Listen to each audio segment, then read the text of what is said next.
الزهد والورع،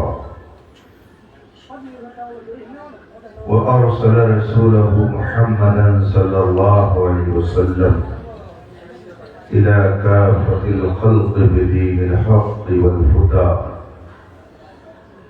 والصلاة والسلام على نبيه المصطفى المجتبى المنتقى المرتضى، وعلى آله وأصحابه أولي الصدق والصفاء، وعلماء ملته أولي الألباب والنهى. أما بعد، فأعوذ بالله من الشيطان الرجيم. بسم الله الرحمن الرحيم. ومن يطع الله جلوہ فرما علماء ذو الاحترام، ائمہ کرام، مداحان رسول انام، حاضرین محترم، السلام علیکم ورحمۃ اللہ تعالی وبرکاتہ۔ کے موقع پر اپنے محبوبوں کی یاد میں محفل منعقد کرنے کی سعادت بخشی، اور آپ سب حضرات قابل مبارکباد ہیں کہ اس پاکیزہ سے اپنے دل و دماغ کو تر و تازہ کر رہے ہیں۔ رب تعالیٰ آپ سب کو دارین کی برکتوں سے مالا مال فرمائے۔ محب محترم جناب آفتاب، رب تعالیٰ میری بھی اس حاضری کو شرف قبول عطا فرمائے۔ مجھ سے پیشتر آپ نے نعتیں سنی، محبت کے اشعار سنے، خطاب سماعت۔ میں کچھ دیر آپ کے درمیان رہوں گا۔ وقت کی قلت اور نزاکت کو میں خوب محسوس کر رہا ہوں، اس لیے اپنی گفتگو کو شفیع معظم، جان عالم، نبی محتشم صلی اللہ علیہ وآلہ وسلم کی بارگاہ قدس میں درود و سلام کا نذرانِ عقیدت پیش کریں اور پڑھیں۔ اللہم صلی علی سیدنا مولانا محمد معاذ۔ اللہ تبارک و تعالیٰ نے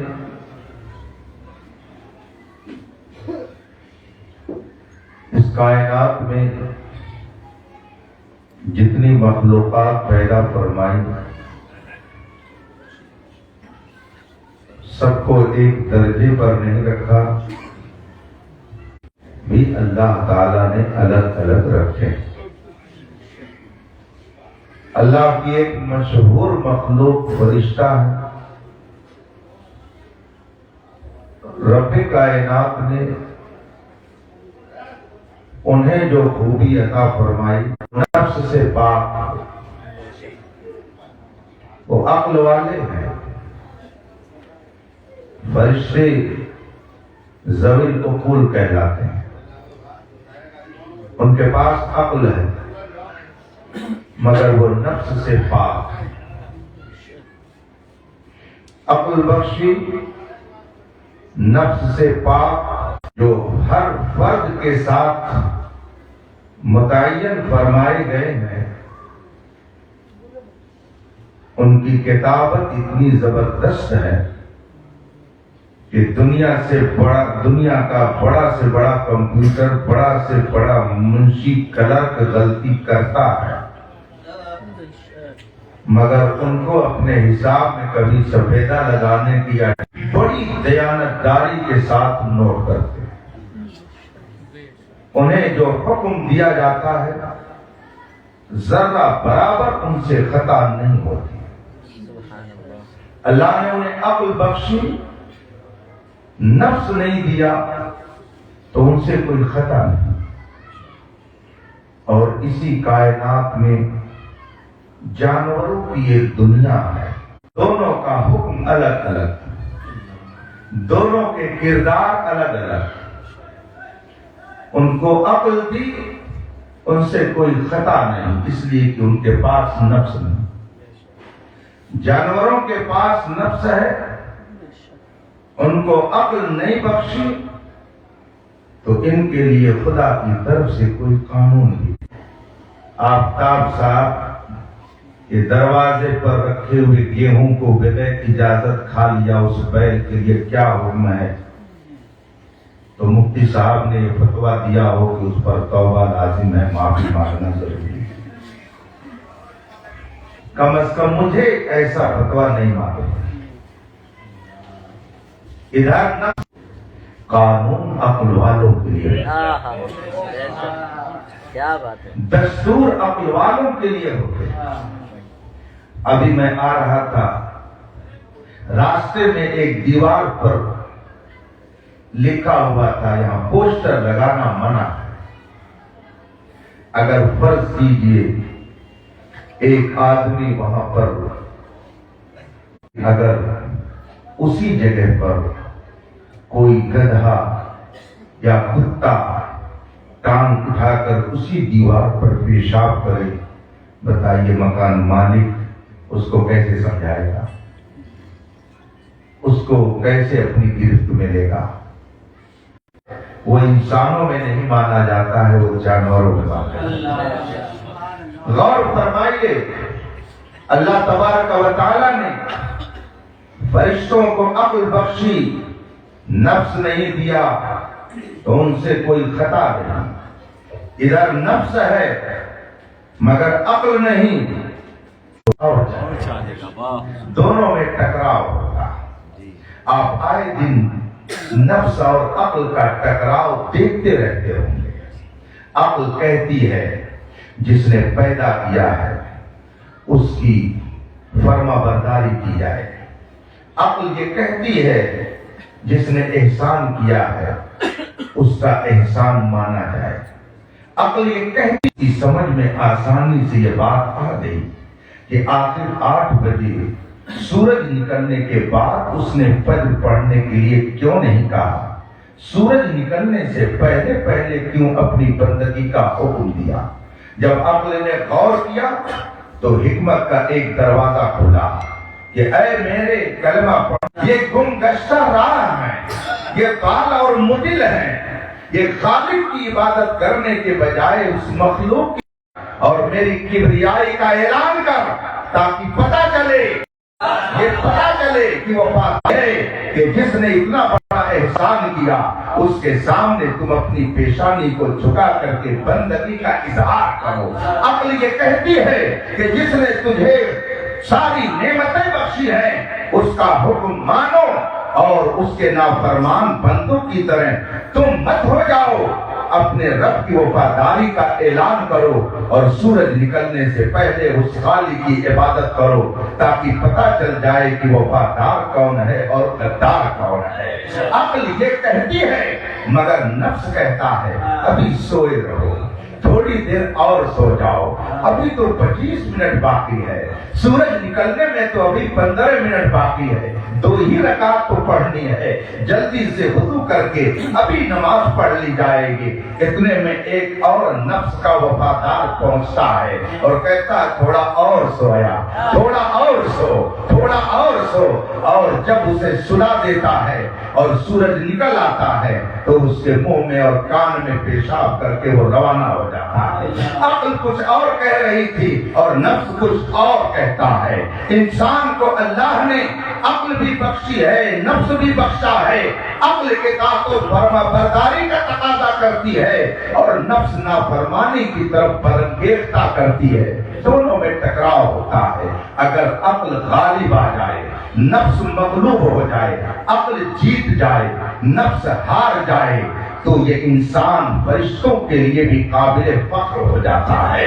یہ انسان فرشتوں کی نظر میں بھی بڑا باوقار ہو جاتا ہے. اور اگر نفس جیت گیا، عقل ہار گئی، تو پھر یہ انسان یا تو جانور بنے گا یا جانور سے نیچی سطح پر چلا جائے گا. یہ میں نہیں کہتا، یہ قرآن کہتا ہے انہم کالانعام بل ہم اضل سبیلا. قرآن کہتا ہے کہ یہ جو رب کے راستے سے بھٹکے ہوئے ہیں، یہ جو گمراہی کے دلدل میں پھنسے ہوئے ہیں، جو اپنے مالک کے دربار میں جھکنے کے بجائے در در جبی ساری کرتے ہیں، انہم کالانعام، یہ تو جانوروں کی طرح ہیں، بل ہم اضل سبیلا، بلکہ جانور سے بھی گئے گزرے ہیں. اس لیے کہ جانور کا مالک اگر اس جانور کو ایک راستے پر لگا دے، آپ جھگڑوں کی دنیا میں آج کل نہیں رہتے ہیں. آج کل آپ 4 ویلر اور 2 ویلر کی دنیا میں رہتے ہیں، لیکن آج سے 25 سال پہلے دیہاتوں میں اور شہروں میں بھی بیل گاڑی چلتی تھی. بیل کا مالک ڈلپ پر اور بیل گاڑی پر بیٹھ جاتا، رات کے سناٹے میں بھی باغ ڈور اپنے ہاتھ میں رکھتا اور اس کے بعد میں ایک راستے پر بیل کو لگا دیتا اور بیل آہستہ آہستہ اپنے مالک کے اشارے پر چلتا رہتا. یہاں ہو سکتا ہے دیہات کے کاشتکار بھی موجود ہوں. آج بھی بہت ساری جگہوں پر بیل کے ذریعہ کاشتکاری ہوتی ہے. 2 بیلوں کے ذریعہ جب کاشتکاری کی جاتی ہے تو کاشتکار اور کسان ہاتھ میں ڈنڈا تو لیے رہتا ہے، مگر ذرا سا اس نے اشارہ کیا، آگے اگر کسی دوسرے کا کھیت ہے، میڑ ہے، ذرا سا اشارہ کر فوراً وہ بیل مڑ جاتا ہے اور وہ سمجھ جاتا ہے کہ مجھے آگے نہیں جانا ہے. اپنے مالک کے معمولی سے معمولی اشارے کو بھی وہ بیل سمجھتا ہے. فرمایا گیا کہ جو انسان اپنے مالک کی اطاعت سے الگ ہو جاتا ہے وہ اس جانور سے بھی بدتر ہے. اس لیے کہ جانور تو اپنے مالک کے اشارے پر چل کر کے اس کی فرما برداری کرتا ہے، مگر یہ انسان جس کو رب نے 1000 نعمتیں بخشی ہیں مگر وہ اس کی نافرمانی کرتا ہے، اس لیے انہم کالانعام، یہ جانوروں کی طرح ہے بلکہ اس سے بھی بدتر ہے، اس سے بھی نیچے درجے کے ہیں. ایک کتا اگر 2 روز آپ نے اسے لقمہ دے دیا، 2 روز آپ نے اسے اگر روٹی دے دی تو تیسرے روز وہ آپ کے دروازے پر آ کر کے بیٹھ جائے گا، اور صرف بیٹھے گا ہی نہیں بلکہ وہ نگرانی بھی کرنے لگے گا. اگر کوئی اجنبی آ گیا تو وہ فوراً بھوکنا شروع کر دے گا. آپ کی وفاداری 2 روز کے لقمے کے بعد اس کے اندر آ جاتی ہے. یا ایھا الانسان ما غرک بربک الکریم، اے انسان جس رب نے تجھے وجود بخشا اور دنیا کے اندر 1000 نعمتیں تجھ کو عطا کی، اس رب کا وفادار تو کب بنے گا؟ جانور کو تو نے 2 روز روٹی دے دی تو وہ تیرا وفادار بن گیا. تجھے رب نے 1000 نعمتیں عطا کی، تو اپنے رب کا وفادار کب بنے گا؟ اس لیے اگر تیرے اندر وفاداری رب کی نہیں آئی تو انہم کالانعام، تو بھی جانوروں کی طرح، بل ہم اضل سبیلا، بلکہ اس جانور سے بھی تیرا درجہ گر. نعرہ تکبیر، نعرہ رسالت، جشن عید میلاد النبی. عقل اور نفس میں ٹکراؤ ہوتا ہے، اور جب 2 چیزوں میں ٹکراؤ ہوتا ہے تو آپ دیکھتے ہوں گے لوگوں کا مزاج ہے، لوگوں کی طبیعت ہے کہ ہر ایک کی حمایت میں کوئی نہ کوئی رہتا ہے. 2 لوگوں میں اگر اختلاف ہو تو کوئی ادھر سے حمایت میں آئے گا، کوئی ادھر سے حمایت میں آئے گا. آپ اپنے ماتھے کی آنکھوں سے روزانہ یہ منظر دیکھتے رہتے ہیں. بہت سے ایسے لوگ ہیں جو یہ نہیں دیکھتے ہیں کہ صحیح کیا ہے غلط کیا ہے. ہمارے کنبے کا ہے، ہمارے قبیلے کا ہے، ہمارے گھر کا ہے، ہمارے شہر کا ہے، ہمارے گروہ کا ہے، ہماری پارٹی کا ہے، ہم اس کی حمایت کریں گے. مگر کچھ لوگ کہتے ہیں جو سچ ہے اس کی حمایت کی جائے گی. دونوں طرف سے حمایت کرنے والے آپ کو مل جائیں گے. عقل اور نفس میں جب ٹکراؤ ہوتا ہے، عقل اور نفس میں جب جنگ و جدال کی نوبت آتی ہے تو ظاہر سی بات ہے تقاضائے فطرت ہے، عقل چاہے گی کہ میرا کوئی حمایتی ہو اور نفس بھی چاہے گا کہ میری کوئی مدد کرنے کے لیے آ جائے. دونوں میں جب ٹکراؤ ہوتا ہے تو دونوں اپنا معاون اور مددگار تلاشتے ہیں. یہ نظام قدرت ہے کہ اس نے عقل کی حمایت کے لیے بھی کچھ شخصیتوں کو پیدا کیا اور نفس کی حمایت کے لیے بھی کسی کو پیدا کیا ہے.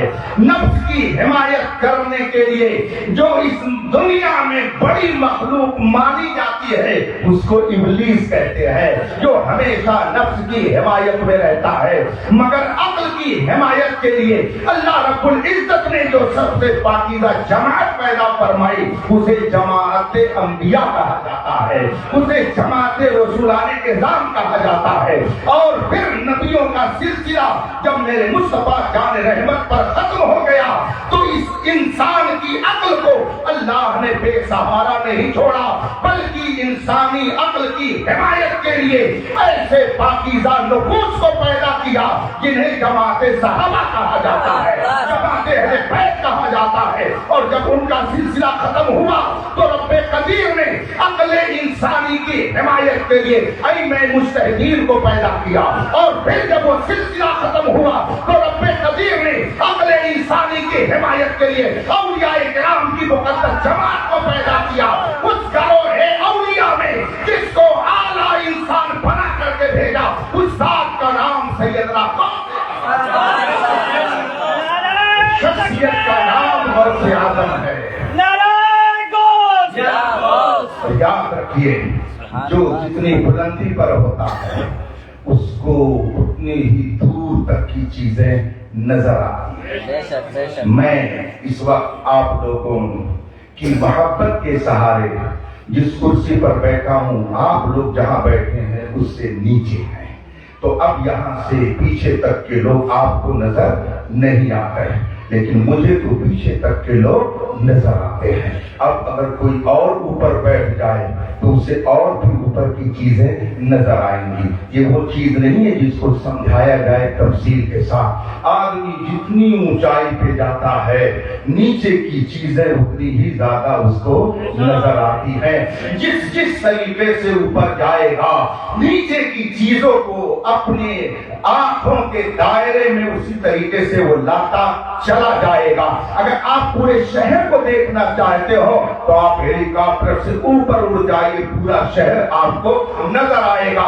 جو جتنا بلند ہوتا ہے اس کے دیکھنے کا دائرہ اتنا ہی لمبا چوڑا ہوتا ہے. چونکہ اولیاء کرام کی جماعت میں رب قدیر نے غوث اعظم کو سب سے کیا ہے، اسی لیے انہوں نے فرمایا رأیت الہ بلاد اللہ جمعا کحضرۃ علی حکم اتصالی. میں پوری روئے زمین کو ایسے ہی دیکھتا ہوں جیسے کہ ہاتھ کی ہتھیلی پر لائی کرتا ہے.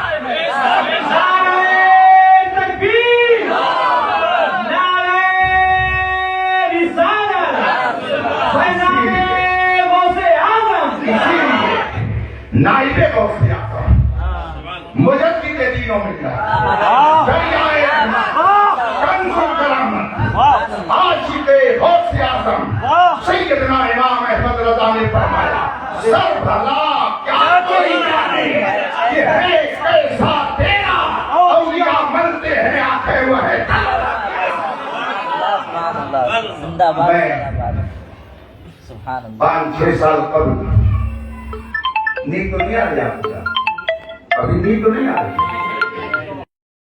سے نسبت رکھنے والی چیزیں بھی محبوب ہوتی ہیں. سیدنا حضرت انس نے مالک رضی اللہ تعالیٰ عنہ، حضرت سیدنا امام مالک رضی اللہ تعالیٰ عنہ کا واقعہ بہت مشہور ہے. مدینہ طیبہ میں وہ تشریف فرما تھے، ایک مدت تک مدینہ طیبہ میں رہے مگر کبھی انہوں نے شہر مدینہ میں استنجا پاخانہ نہیں کیا. ان کو جب رفع حاجت کی ضرورت پڑتی تو آپ باہر رفع حاجت کے لیے باہر تشریف لے جاتے. رفع حاجت کے لیے شہر میں کبھی انہوں نے کوئی جگہ نہیں استعمال کی. اور جب مدینہ طیبہ کی گلیوں میں چلتے تھے تو کبھی اس دیوار کو چومتے کبھی اس دیوار کو چومتے اور کبھی چلتے چلتے زمین کو بوسا دے دیتے. دیکھنے والے کہتے کہ شاید مالک کا دماغی توازن بگڑ گیا ہے، ان کا عقلی توازن خراب ہو گیا ہے، اسی لیے کبھی اس دیوار کو چومتے، کبھی اس دیوار کو، کبھی زمین پر۔ اتفاق سے آپ کے کانوں میں یہ آواز پہنچ گئی۔ کسی کہنے والے نے کہا کہ مالک کا دماغی توازن شاید بگڑ گیا ہے۔ سیدنا امام مالک نے فرمایا سنو، مالک کا دماغی توازن نہیں بگڑا ہے۔ سنو کہ آخر میں ایسا کیوں کرتا ہوں؟ جب میں مدینے کی گلی سے گزرتا ہوں تو کبھی مجھے خیال آتا ہے ہو سکتا ہے میرا محبوب جب اس گلی سے گزرا ہو تو اپنا دست مبارک اس دیوار پر لگا دیا ہو۔ جب یہ تصور آتا ہے تو فوراً محبوب کے لگے ہوئے ہاتھ کی اس دیوار کا میں بوسہ دیتا ہوں۔ اور کبھی جب تصور آتا ہے ہو سکتا ہے ادھر کی دیوار پر محبوب نے ہاتھ رکھا ہو تو میں اسے بوسہ دے دیتا ہوں۔ اور جب کبھی یہ تصور آتا ہے ہو سکتا ہے قدم ناز ادھر پڑا ہو تو جلدی سے زمین کو بوسہ دے دیتا ہوں۔ اور اگر کچھ نہیں تو یہ سوچتا ہوں اگر میرے محبوب نے اپنا ہاتھ نہیں رکھا ہوگا تو کم از کم اگر اس گلی سے میرا محبوب گزرا ہوگا تو جو ہوا چلی ہوگی وہ محبوب کے جسم سے لگ کر کے کم از کم وہ ہوا تو دیوار میں لگی ہوگی۔ اتنی نسبت کیا کم ہے کہ میں مصطفیٰ کے خیال کا بوسہ دیتا ہوں۔ جسے محبت ہوتی ہے تو اداؤں سے بھی وہ محبت کرتا ہے۔ میں گیا اور پھر میں دکانوں پر ایک ایک کر کے کچھ تلاشنے لگا۔ اتفاق سے دیکھا ایک چھوٹی سی دکان، اس دکان میں آدھا حصے میں چائے خانہ اور آدھے میں ایک چھوٹا سا کتب خانہ تھا۔ میں چونکہ کتابوں سے شغف رکھتا ہوں، میں اپنے طلباء اگر یہاں ہوں یا کالج کے پڑھنے والے ہوں ان سے بھی گزارش کروں گا آپ کتابیں پڑھیے، کتابوں میں وقت اپنا صرف کیجئے، اپنے وقت کو قیمتی سمجھیے اور اس کو آپ محفوظ کیجئے۔ کتاب میں تلاشنے لگا، اس میں مجھے ایک بوسیدہ کتاب نظر آئی جس کا سر ورق پھٹا ہوا تھا، مگر اس پہ لکھا تھا ویسا یہ شیخ عبد القادر جیلانی البغدادی۔ اس کتاب میں بڑے پیر صاحب کی وصیتیں لکھی ہوئی ہیں۔ میں نے سوچا کہ یہ تو میرے لیے عظیم تحفہ ہے، فوراً میں نے اس کتاب کو خرید لیا اور جب اپنے قیام گاہ پر آیا تو میں نے اس کا مطالعہ شروع کیا۔ شروع سے میں نے جب اس کو دیکھنا چاہا تو ایک بعد دیگر ورق الٹتا گیا۔ ایک بغداد کے پروفیسر کا اس میں مقدمہ لکھا ہوا تھا، آغاز لفظ کے طور پر وہاں کے ایک پروفیسر نے اس میں کچھ تحریر کیا تھا اس وصیت پاک کے بارے میں، اور سیدنا غوث اعظم رضی اللہ تعالیٰ عنہ کے حوالے سے اس نے کچھ تبصرہ کیا تھا۔ پڑھتے پڑھتے ایک سطر پر میری نظر جا کر کے ٹھہر گئی۔ اس میں وہ لکھتا ہے کہ یوں تو غوث پاک سے محبت کرنے والے اور ان کے چاہنے والے پوری دنیا میں پائے جاتے ہیں، مگر سب سے زیادہ کہاں کے لوگ محبت کرتے ہیں۔ خدا کی قسم جب میں نے اس سطر کو پڑھا میرے دل کی کلیاں کھل اٹھی اور میں نے سوچا کہ غوث پاک کے خیال سے اگر کسی پروفیسر نے اس حقیقت کا اعتراف کیا ہے تو بلا شبہ غوث اعظم بھی ہندوستانیوں پر نظر کرم فرماتے ہیں۔ پروفیسر نے اس کتاب میں لکھا تھا کہ وہ تو پوری دنیا میں ان کے چاہنے والے ہیں، مگر سب سے زیادہ کہاں کے لوگ چاہتے ہیں؟ چند ملکوں کا نام لیا اور اس میں میرے ہندوستان کا بھی نام لیا۔ میں نے فوراً امام احمد رضا کو یاد کیا جس نے ہم کو یہ سکھایا ہے کہ تیری قسمت کی قسم کھائے سگانے بغداد ہند میں رہ کے بھی دیتا رہو میں۔ نعرہ تکبیر، نعرہ رسالت، مسلک اعلی حضرت، فیضان اعلی حضرت، گنبد اعلی حضرت، مینار اعلی حضرت۔ تھوڑی دیر اور اللہ تبارک و تعالیٰ نے انسان کو عقل بھی دی اور نفس بھی دیا، اور دونوں میں ٹکراؤ ہوتا ہے، اور اس ٹکراؤ میں کچھ اس کی حمایت میں کچھ اس کی حمایت میں۔ اگر نفس کی حمایت میں شیطان آ گیا تو انسان جانور سے بھی بدتر ہو جاتا ہے، اور اگر انسان کی عقل میں حمایت، انسان کی عقل کی حمایت میں اولیاء کرام نے اپنا جلوہ دکھا دیا، پھر اس کا رتبہ بہت بلند ہو جاتا ہے، وہ بڑا عظیم انسان ہو جاتا ہے، وہ بڑا پیارا انسان ہو جاتا ہے۔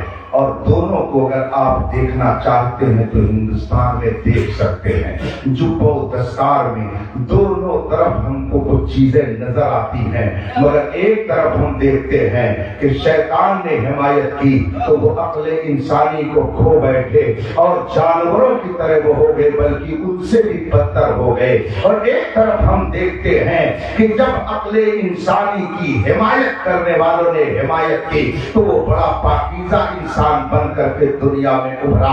ایک مولوی جو پیدا ہوا دہلی میں مگر اس کی عقل ہار گئی، اس کا نفس جیت گیا، تو اس نے اپنی کتاب میں لکھ دیا کہ نبی تو گاؤں کے چودھری کی طرح ہوتے ہیں، وہ ہمیں کیا دیں گے؟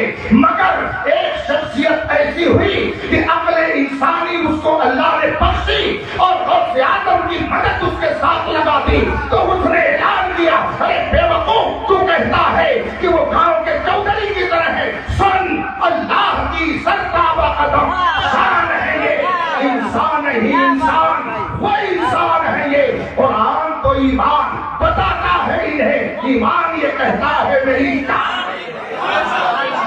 جب نفس غالب آیا اور اس انسان کی عقل ہار گئی تو نفس نے اس سے لکھوا دیا کہ نبی سے کچھ مت مانگو، وہ کچھ نہیں دے سکتے ہیں، مگر جس کی عقل کو رب قدیر نے اپنے محبوبوں کے ذریعہ حمایت کی، وہ اعلان کرتا ہے کون دیتا ہے، دینے کو محتاج ہے، دینے والا ہے سچا ہمارا نبی۔ ادھر سے نفس زدہ اس انسان نے جس کی عقل مغلوب ہو گئی اور نفس غالب آ گیا، اس نے اپنی کتاب میں لکھ دیا کہ نبی کو تو پیٹھ پیچھے کی خبر نہیں، مگر اس پاکیزہ انسان نے بتایا اور کوئی غیب کیا، تم سے نہا ہو بھلا، جب نہ خدا ہی چھپا تم پہ کرو رو کرو۔ اس نفس زدہ انسان نے اپنی کتاب میں جب یہ لکھا یا رسول اللہ مت کہو یہ شرک ہے، تو اس پاکیزہ انسان نے پیغام دیا غیظ میں جل جائیں بے دینوں کے دل، یا رسول اللہ کی کثرت کیجیے۔ جب اس نے کہا اور کچھ نہیں دیتے، ان سے مدد مانگنا شرک ہے، تو ادھر سے آواز لگاتے ہوئے اس بریلی کے پاکیزہ انسان نے کہا سنو، زبان مت کھولنا، کل کے رضا ہے خنجرے، بخار پر پار، آقا سے کہہ دو خیر من ہے نہ شر۔ پھر اس کا نتیجہ کیا ہوا؟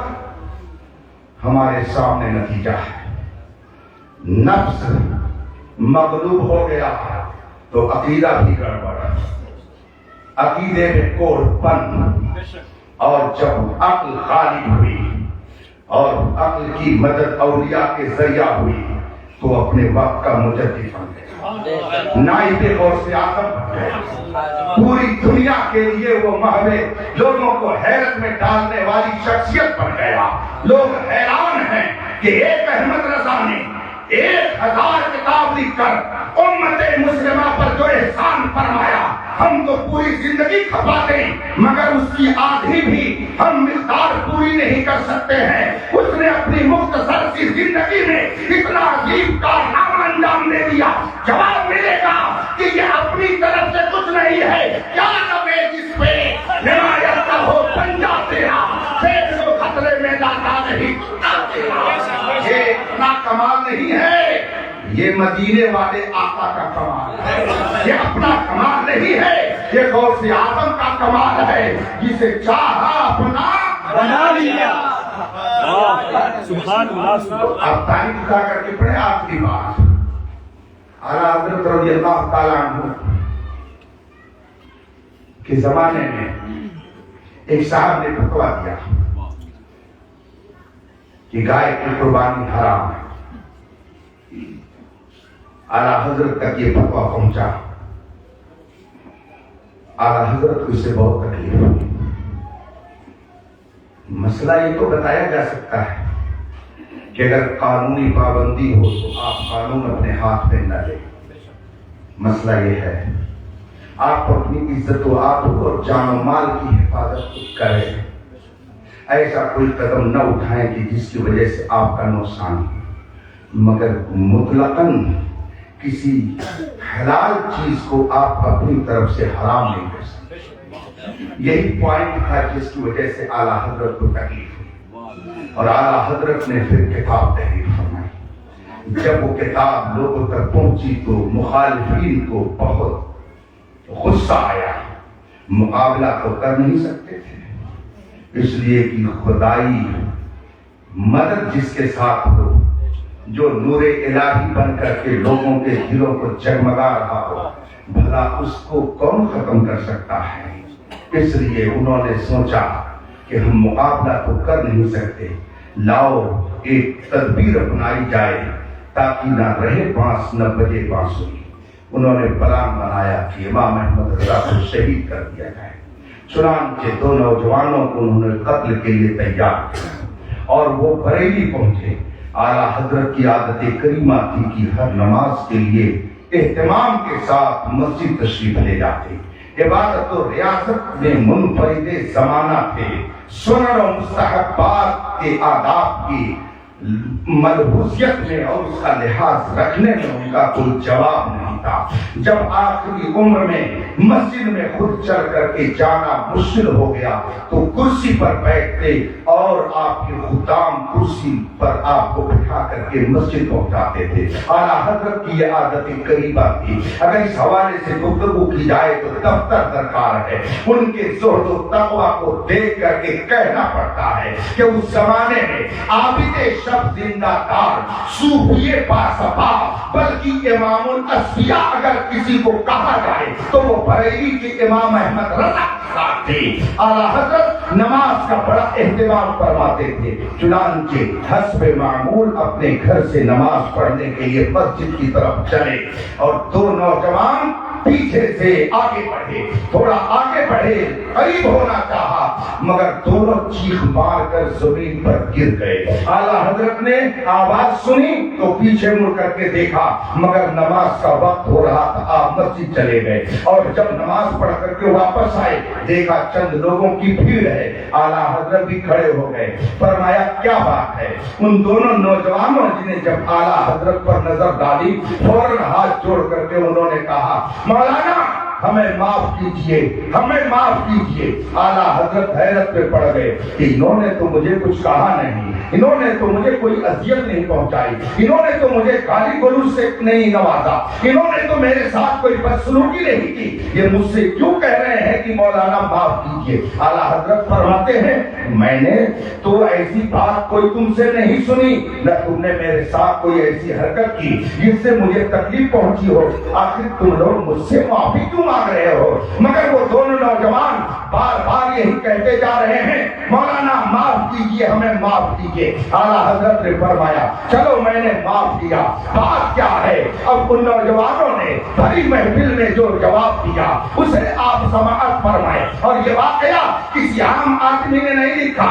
آج تو پیروں کو اڑانے کے لیے نہ جانے کتنی گڑھی جاتی ہے کہانیاں، پھر بھی نہیں اڑا پاتے ہیں. اعلیٰ حضرت کے بارے میں اس واقعے کو تحریر فرمانے والی شخصیت بڑی معتبر شخصیت ہے جسے ملک العلماء علامہ ظفر الدین بہاری کے نام سے جانا جاتا ہے. حیات اعلیٰ حضرت سب سے معتبر اور مستند کتاب ہے. امام احمد رضا کی سوانح کے حیات کے حوالے سے ملک العلماء نے اس واقعے کو اپنی کتاب حیات اعلیٰ حضرت میں تحریر فرمایا ہے. اب ان نوجوانوں نے کہا کیا؟ مولانا ہم کو بھیجا گیا تھا آپ کے ساتھ بدسلوکی کرنے کے لیے، آپ کے مٹر کے لیے ہمیں بھیجا گیا تھا، لیکن ہم نے کیوں ہی نیت بد سے قدم آگے بڑھایا.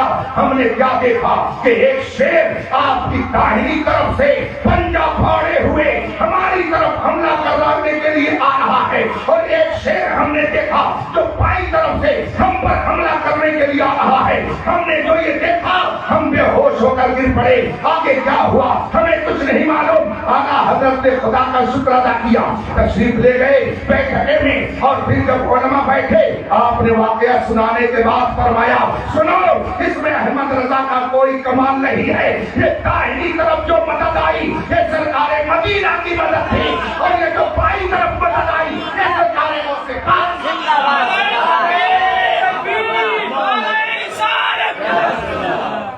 فیضان سرکار اعلیٰ حضرت، للکار